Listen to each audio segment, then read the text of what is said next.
Ok, bonjour à tous, bienvenue sur la chaîne Technicien 2D5.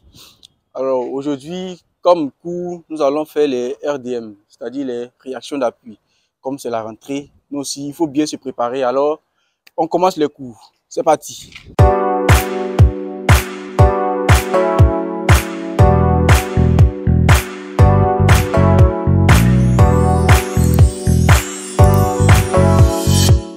Donc aujourd'hui, on va parler des RDM, résistance des matériaux. Donc la leçon, c'est calcul des réactions aux appuis. Calcul des réactions aux appuis. C'est la première leçon de RDM et cette leçon est très importante. Calcul des réactions aux appuis.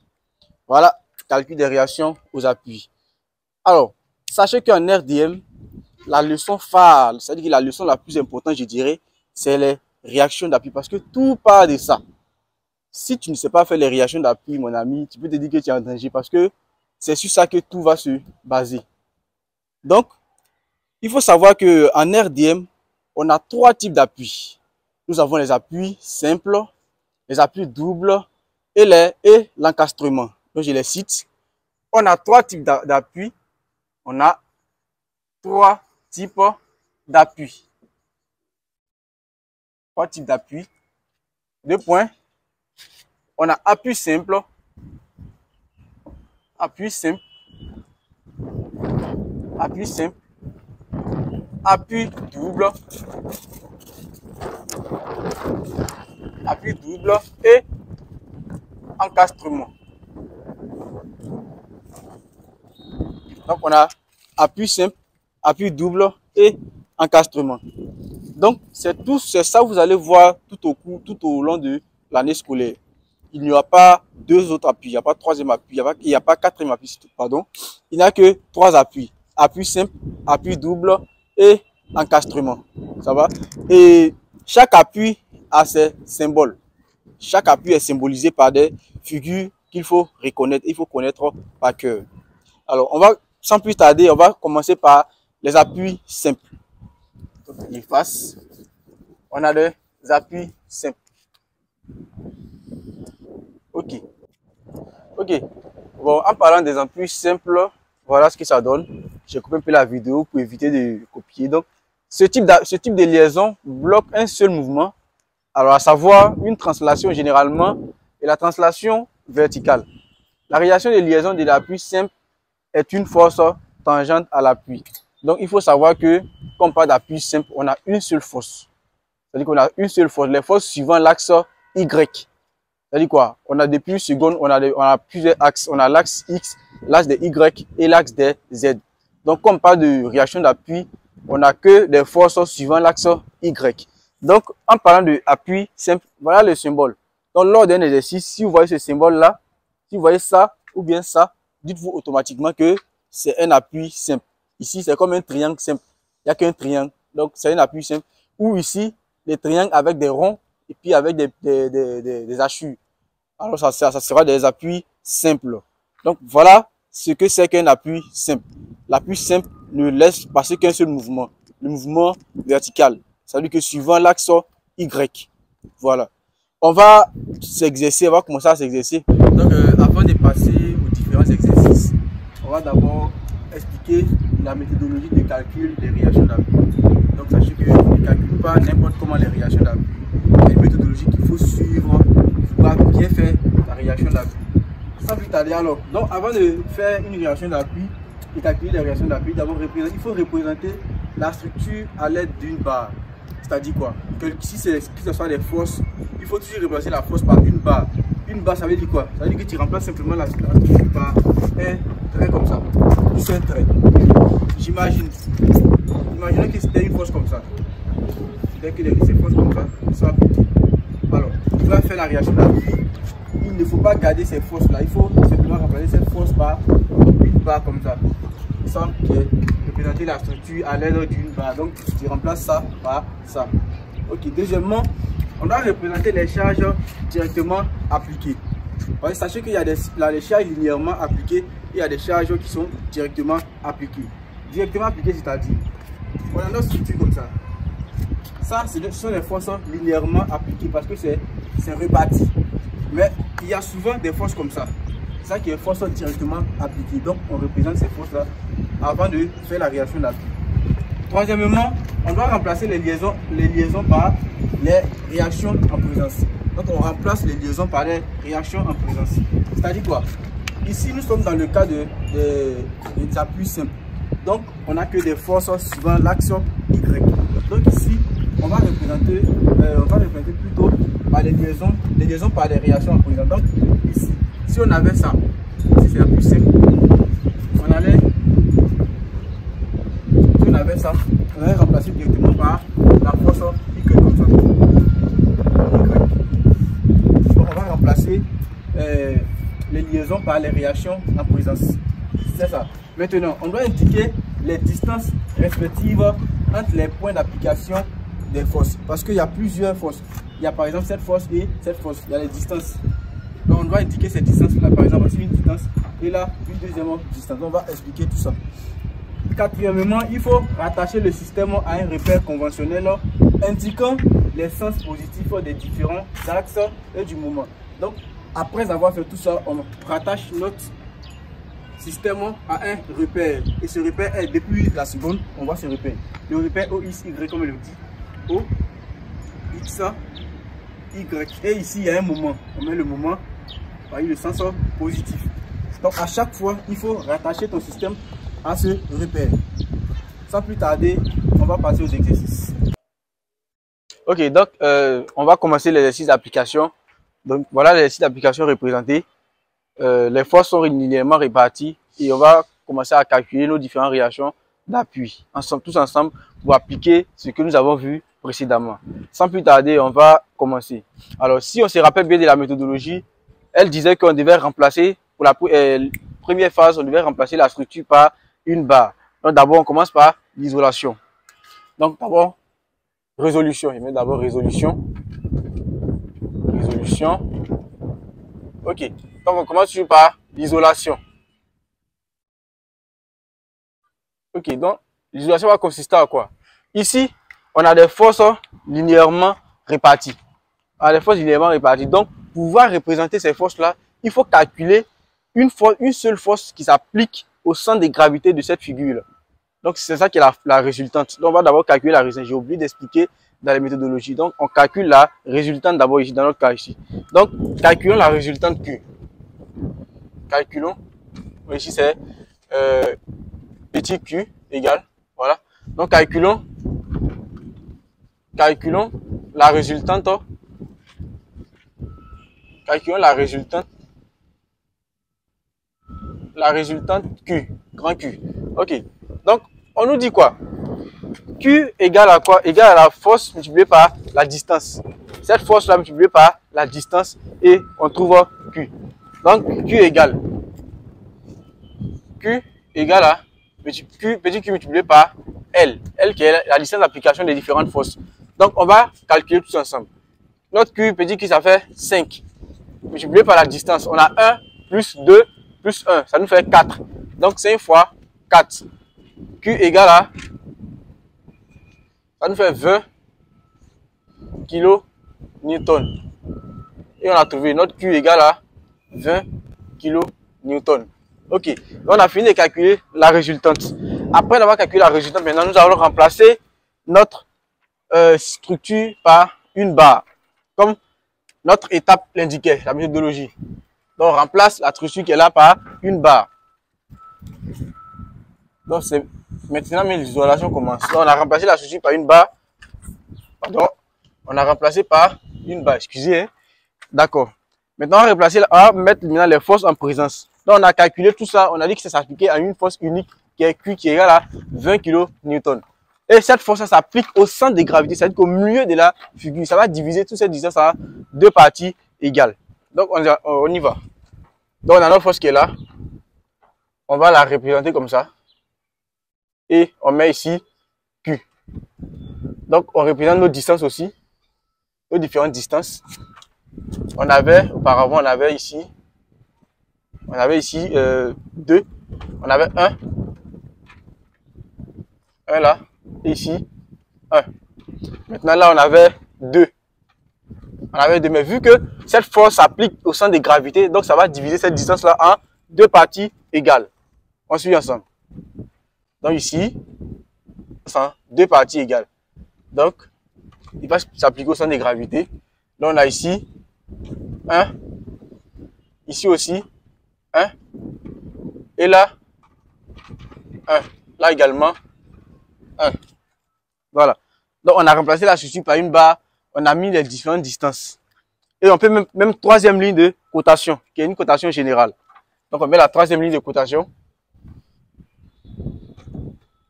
Troisième ligne de cotation. Donc, ici, nous avons, on peut mettre ces deux forces ensemble, ça fait 2.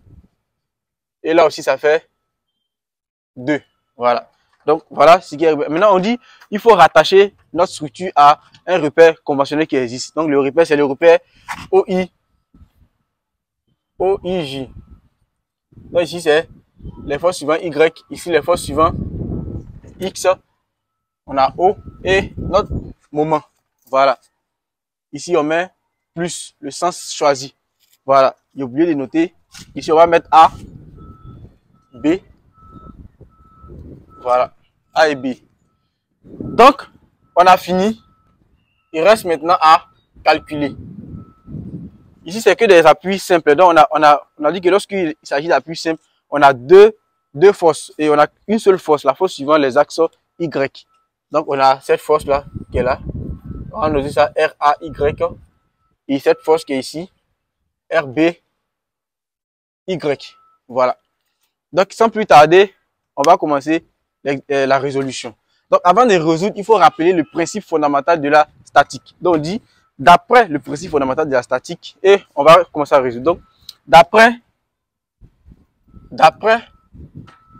le principe fondamental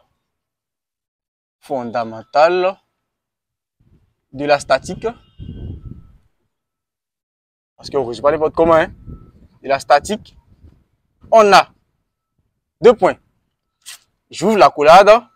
On dit la somme des projections par rapport à OX des forces extérieures égale à 0. C'est-à-dire que toutes les forces suivantes cet axe-là, leur somme égale à 0.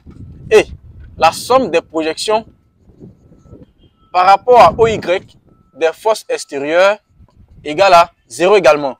Ensuite, la somme des projections par rapport à OZ des moments par rapport à A ici, on prend par rapport à A ici, des forces extérieures égale à 0. Donc voilà le principe fondamental de la statique qui est rappelé. Toutes les forces suivant X, la somme de toutes les forces suivant X et la somme de toutes les forces suivant Y, ainsi que la force des moments par rapport à A égale à 0. Donc le tableau est chargé, on va décharger un peu puis on va continuer le travail. Ok, donc notre tableau est propre et on va continuer, on va poursuivre l'exercice. Il y avait quelques corrections à faire, donc excusez-moi, j'ai corrigé et puis ça va aller. Et puis après, il y a numéroté les différentes équations. Voilà, la première, c'est un système d'équations. Premier système, deuxième et troisième. Voilà.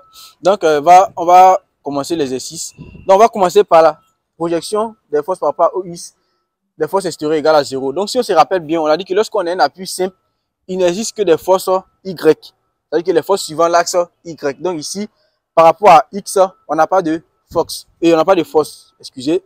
Donc, on a par rapport à X, première équation, somme des projections. Donc, vu qu'on n'a pas de force suivant X, on va dire simplement vérifier. On met vérifier parce que l'équation est déjà vérifiée. Vu qu'il n'y a pas de force suivant les axes X. On part maintenant avec les axes Y. On a Y qui est là. Donc, voilà RAY et RBY. Donc, 2 somme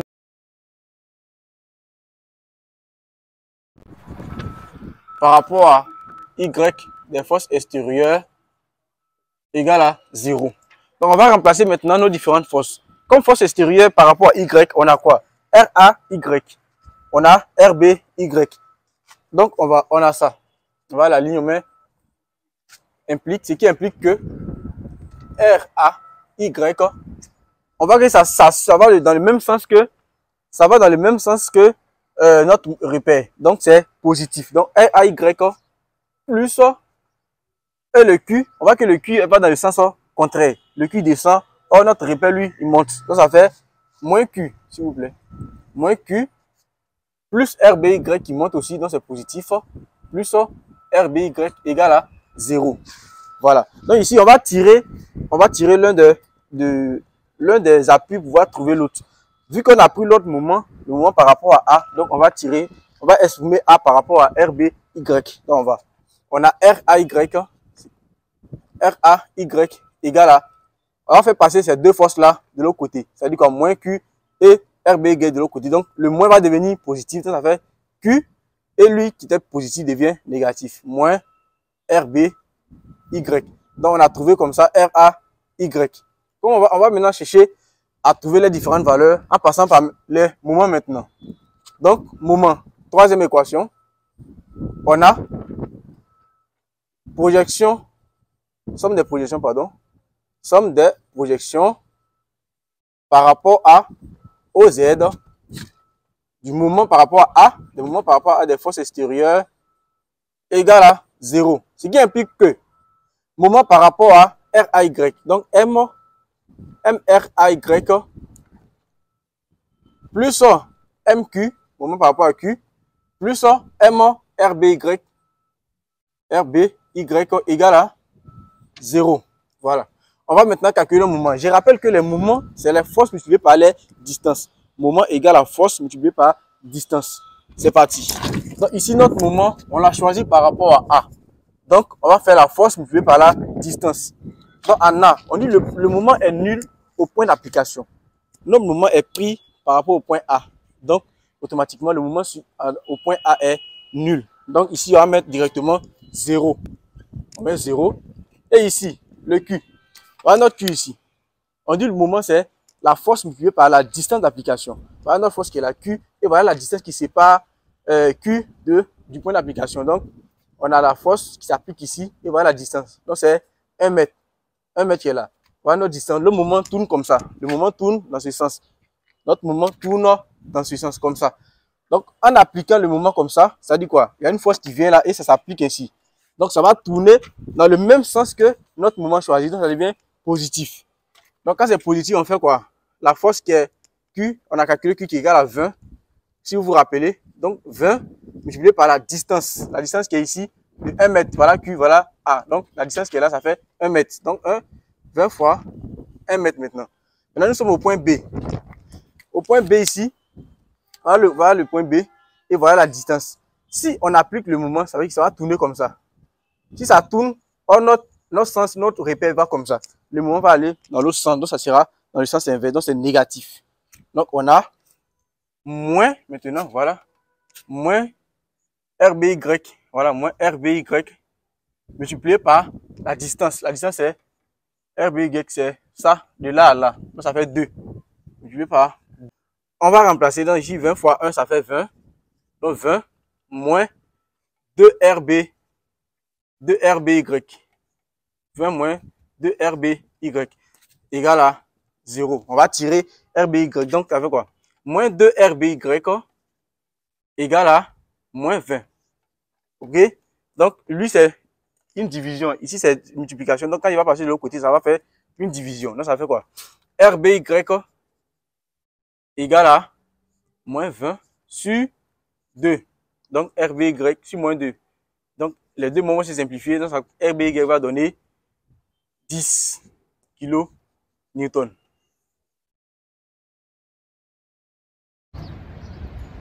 Donc, on poursuit notre exercice. Ici, on a déjà trouvé la valeur de RBY qui est égale à 10 kN. Donc, on va aller remplacer dans la deuxième équation pour pouvoir trouver RAY. Donc, on vient ici. Donc, en remplaçant RBY et Q par leur valeur, dans l'équation 2, on obtient ici RAY, ça nous fait, voilà, RAY qui était Q moins RBY. Donc, ça fait RAY, ça fait 20, Q était égal à 20, et notre RBY qui est égal à 10, donc ça fait RAY, ça fait 20 moins 10, ça nous donne RAY égal à 10 kN. Et lorsque tu finis de faire calculer les réactions d'appui, on résume tout ça en bas. Pouvoir faciliter la correction des exercices. Et quand le travail est bien fait, c'est bien propre, le professeur il la laisse et il te donne tes points tranquillement. Alors merci d'avoir suivi la vidéo, j'espère que vous avez compris et surtout n'oubliez pas de vous abonner. Ciao ciao, merci.